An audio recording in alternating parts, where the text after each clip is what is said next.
একসাথে দুইটা বাচ্চা এই গভীর জঙ্গলে কে রেখে গেল? আহারে, বাচ্চাগুলো কিভাবে কাঁদছে! কে রেখে গেল গভীর জঙ্গলে? যদি কোনো জীবজন্তু খেয়ে নিত? রিমন বাচ্চাগুলোকে কোলে নিয়ে অনেক আদর করে। আল্লাহ বুঝি আমার ডাক শুনে এই বাচ্চা দুটোকে আমার কাছে পাঠিয়ে দিয়েছে আমার সন্তান হিসেবে। চল মা, আজ থেকে তোরা আমার সন্তান। রিমন কিছু শ্যামলাপুর গ্রামে তার বউ রিমিকে নিয়ে বসবাস করত। রিমন তার জমি দেখাশোনা করে ভালোভাবেই দিন কাটাতো। তাদের কোনো সন্তান ছিল না। একদিন রিমি বারান্দায় বসে বসে কাঁদছে আর বলছে, হায় আল্লাহ, আমাদের যা দিয়েছো তাতেই আলহামদুলিল্লাহ আমরা খুশি। তবে একটা সন্তানের যে বড় অভাব। একটা সন্তান কেন দাওনি? আমার কিচ্ছু লাগবে না, আল্লাহ সন্তান দাও আমাকে। এমন সময় সেখানে রিমন আসে। কি হয়েছে গিন্নি, কাঁদছো কেন? কই কাঁদছি? আমি তো কাঁদছি না। আজকে আবার সন্তানের জন্য কাঁদছো? চিন্তা কেন করছো? দেখবে আল্লাহ ঠিকই আমাদের সন্তান দেবে। কবে হবে আমাদের সন্তান? বয়স তো আর কম হলো না। বাড়িতে একা একা থাকতে যে আর ভালো লাগে না।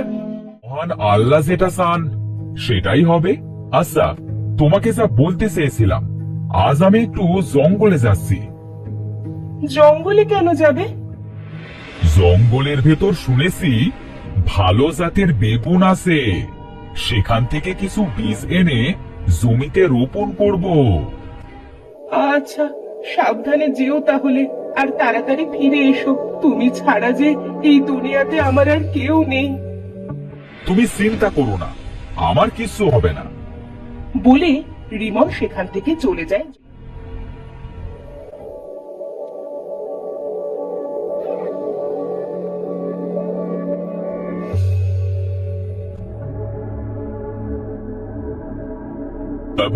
জঙ্গলে তো চলে এলাম, কিন্তু সেই বেগুন গাছ কোন দিকে যে আছে সেটা তো জানি না। এক কাজ করি, সামনের দিকে হাঁটতে থাকি। রিমন জঙ্গলে হাঁটতে থাকে। কিছু দূর যেতেই সে কিছু বেগুন গাছ দেখতে পায়। ওই তো বেগুন গাছ। যাই, গাছ থেকে বীজ নিয়ে তাড়াতাড়ি বাড়িতে যাই। গিন্নি আবার চিন্তা করবে যে। রিমন বেগুন গাছের কাছে যায়। যেই বীজ আনা বেগুন তুলতে যায়, ঠিক তখনই রিমন বাচ্চাদের কান্নার আওয়াজ শুনতে পায়। আরে, বাচ্চা কাঁদছে কোথায় এই গভীর জঙ্গলে? রিমন চারিদিকে খুঁজতে থাকে। বাচ্চারা কোথায় কাঁদছে? রিমন কান্নার শব্দ শুনে শুনে বাচ্চাদের খুঁজে বের করে। এই তো বাচ্চা। আরে, একসাথে দুইটা বাচ্চা এই গভীর জঙ্গলে কে রেখে গেল? আহারে, বাচ্চাগুলো কিভাবে কাঁদছে! কে রেখে গেল গভীর জঙ্গলে? যদি কোনো জীবজন্তু খেয়ে নিত? রিমন বাচ্চাগুলোকে কোলে নিয়ে অনেক আদর করে। আল্লাহ বুঝি আমার ডাক শুনে এই বাচ্চা দুটোকে আমার কাছে পাঠিয়ে দিয়েছে আমার সন্তান হিসেবে। চল মা, আজ থেকে তোরা আমার সন্তান। রিমন কিছু বেগুনের বীজ আর বাচ্চাগুলো থেকে বাড়ির উদ্দেশ্যে বেরিয়ে পড়ে।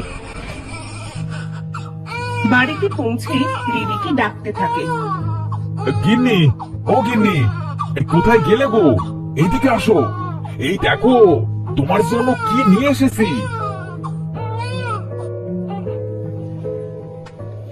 আরে, কি সুন্দর বাচ্চা! এই বাচ্চা কার? এরা এরা আজ থেকে আমাদের বাচ্চা। কি বলছো তুমি? এইসব আমাদের বাচ্চা মানে? আল্লাহ আমাদের এই দুটো বাচ্চা উপহার দিয়েছেন। তোমার কথা যে আমি কিছুই বুঝতে পারছি না। এই বাচ্চা দুটো আমি জঙ্গলে পেয়েছি। এই বাচ্চারা জঙ্গলের ভেতরে কাঁদছিল। সত্যি বলছো তুমি? দাও, ওদের আমার কাছে দাও।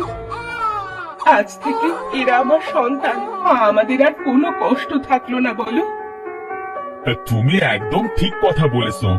আজ থেকে আমার দুই মেয়ের নাম থাকবে লিপি আর শিপি। আমার মেয়েদের নাম তো খুব সুন্দর। যাও, ওদের জন্য দুধ কিনে আনো।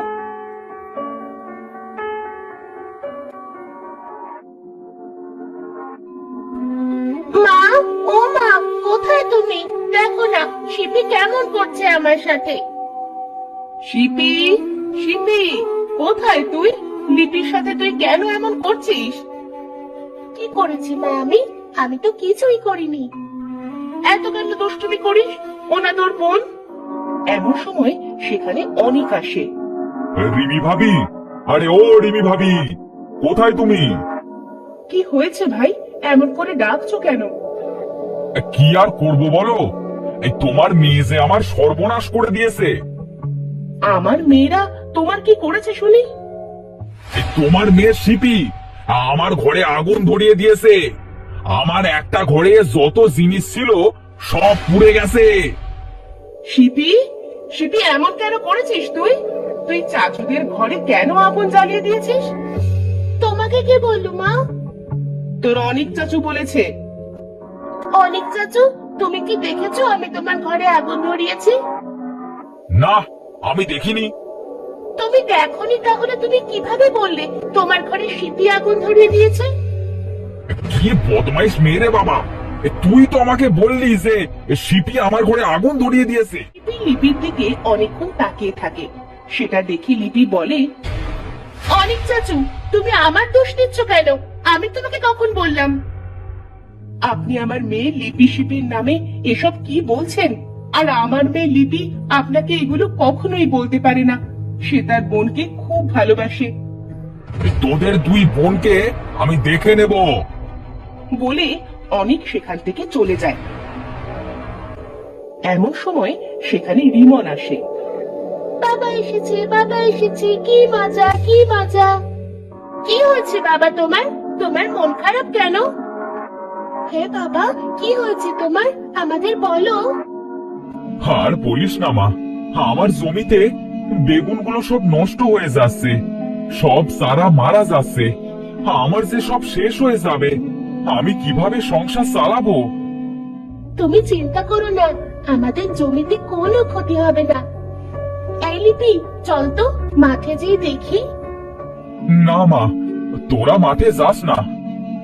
তুমি ভেবো না বাবা, আমরা যাবো আর চলে আসবো। বলে লিপি আর শিপি মাঠে চলে যায়। এই লিপি, চল বাড়িতে যাই। হ্যাঁ চল। আচ্ছা, তুই আমার সাথে এমন কেন করলি? তুই অনেক চাচাকে কেন বললি আমি তার ঘরে আগুন জ্বালিয়েছি? বলেছি, ভালো করেছি। সবার বোঝা উচিত চাষির দুই কন্যা কেমন। আমরা তো আর সাধারণ মানুষ নই, আমরা হলাম শুভ শক্তির অধিকারী, আমরা হলাম জাদু শক্তির অধিকারী। যারা খারাপ তাদের শাস্তি দেব, যারা ভালো তাদের সাহায্য করব। কালকে আমরা আমাদের পূর্ণ জাদু শক্তি পেয়েছি। আমার যে কি আনন্দ হচ্ছে। এবার যে যেমন কর্ম করবে সে সেই রকম ফল পাবে। আগে খারাপ মানুষদের শাস্তি দিব, পরে ভালোদের সাহায্য করব। এখন বাড়িতে চল। তারা বাড়িতে আসার পথে দেখে এক লোক এক বৃদ্ধের সাথে করছে। এই লিপি, দেখ দেখ, ওই লোকটা বৃদ্ধটার সাথে কেমন খারাপ ব্যবহার করছে। চল তো কি হয়েছে দেখি। তারা সেখানে গিয়ে শুনে বৃদ্ধ লোকটাকে বলছে, আমার ভুল হয়ে গিয়েছে বাবা, আমাকে ক্ষমা করে দে। আমি আর তোর বাড়িতে যাব না। আর মনে থাকে যেন তোমার, হ্যাঁ, এই আমার বাড়িতে যেন তোমার ছায়াও না দেখি। আমার তোমাকে খেতে দেওয়ার মতো টাকা নেই। যা বেরো। কি মানুষ তুমি, নিজের বাবাকে বাড়ি থেকে বের করে দিচ্ছ? তাতে তোর কি রে? হ্যাঁ, সব কিছুর ভেতরে তোদের থাকতে হবে। আরে আমার বাবা, আমি যা ইচ্ছে তাই করব, তাতে তোদের কি? আমাদের কি? দাদু, তুমি আমাদের সাথে আসো। লিপি আর শিপি বৃদ্ধকে নিয়ে বাড়িতে যায়। কি, এই তোমরা এই বৃদ্ধকে এই বাড়িতে কেন এনেছো? দাদু, তুমি কি এই বাড়িতে থাকবে? দাদু ভাই, আমি এই বাড়িতে থাকবো না। বলতেই লিপি আর শিপি মিলে বাড়িতে আগুন ধরিয়ে দেয়। চলো দাদু, তুমি আমাদের সাথে চলো। এরপর তারা বৃদ্ধকে নিয়ে সেখান থেকে চলে আসে। তাদের পিছু পিছু স্বামীও তাদের বাড়িতে যায়। ভাবি, আরে ও ভাবি, এই বাড়িতে আসো নাকি? কি হয়েছে ভাই, ডাকছো কেন? তোমার মেয়েরা আমার বাড়িতে আগুন ধরিয়ে দিয়েছে, এর বিচার আমি চাই। আমার মেয়েরা কেন তোমার বাড়িতে আগুন ধরিয়ে দিয়েছে? আমি বলছি কেন ওরা আগুন ধরিয়ে দিয়েছে। এবার বৃদ্ধ তাদের সব কথা বলে। আমার মেয়েরা তো ভালোই করেছে, তুমি নিজের বাবাকে কেন দাঁড়িয়ে দিচ্ছ? সেটা আমার ইচ্ছা, আমি যা খুশি তাই করতে পারি। এখন আমার বাড়ি তৈরি করে দেন। এটা বলতে বলতে লিপি শিপি শামীমকে তাদের বাড়ি থেকে বের করে দেয়। তোরা এমন কেন করেছিস মা? গ্রামের সবাইকে এভাবে কেন জ্বালাচ্ছিস? ওরা অন্যায় করেছে, তাই শাস্তি দিয়েছি। আরেকটা কথা মা, আমাদের বেগুন গাছ একদম ঠিক হয়ে গেছে। এখন থেকে আমাদের বেগুন গাছে সোনার বেগুন ধরবে। এসব কি বলছিস? তুই পাগল হয়ে গেছিস নাকি? না মা, আমরা পাগল হইনি, এইসব আমাদের দুই মেয়ের কামাল। এই রিপি, চল তো আমরা আজ ঘুরতে যাব। দাদু, তুমি আমাদের সাথে আসো, তোমার একটা সুন্দর বাড়ি বানিয়ে দেব। এই দাঁড়া, তোরা কি বলছিস এসব? আমরা এসে তোমাকে সব বলছি। এরপর তারা বৃদ্ধকে নিয়ে সেখান থেকে চলে যায়। বৃদ্ধকে তাদের জাদুর সাহায্যে সুন্দর একটা বাড়ি তৈরি করে দেয়। দাদু, আজ থেকে এটা তোমার বাড়ি, তুমি এখানেই থাকবে। ধন্যবাদ দিদি ভাই। লিপি শিপি সেখান থেকে চলে আসে। আসার পথে এক গরিব অসহায়কে দেখতে পায়। এ কি, আপনি কাঁদছেন কেন? কি হয়েছে আপনার? আর বলো না মা, আমার যে কিছু নেই। ছেলে মেয়েগুলা আজ কতদিন না খেয়ে আসে, ওদের দিকে যে তাকাতে পারছি না। ও, এই কথা। লিপি আর শিপি জাদু করে, দুই হাঁড়ি সোনার মোহর দেয়। এই নিন চাচা, এটা আপনার, আপনার আর কখনো কোনো কষ্ট হবে না। এগুলো কি মা? আর তোমরা কারা? এগুলো হলো সোনার মোহর, আর আমরা হলাম রিমন কৃষকের দুই কন্যা। এখন আমরা আসি। তারা সেখান থেকে বাড়িতে চলে যায়। লিপি, শিপি, মা আমার, তোদের মা এসব কি বলছে? তোরা নাকি গ্রামে অদ্ভুত অদ্ভুত কাজ করছিস? মা ঠিক কথাই বলেছে বাবা, আমরা হলাম দুই বোন। আমরা যখন মায়ের গর্ভে ছিলাম তখন পরীদের আশীর্বাদে আমরা দুই বোন শুভ শক্তি আর জাদু শক্তি পাই। আমাদের বয়স 6 বছর পূর্ণ হয়ে গেছে। এখন আমরা আমাদের সকল শক্তি পেয়ে গেছি বাবা। গ্রামে কোনো অন্যায় অবিচার আমরা আর হতে দেব না। লিপি ঠিক কথাই বলেছে বাবা। তাহলে তাহলে তোরা তো জানিস তোদের বাবা মাকে, তাহলে কি তোরা আমাদের রেখে চলে যাবি? না মা, আমরা দুই বোন কৃষক কন্যা, কৃষক কন্যাই থাকবো। এরপর থেকে তারা দুই বোন গ্রামের সব ভালো লোকেদের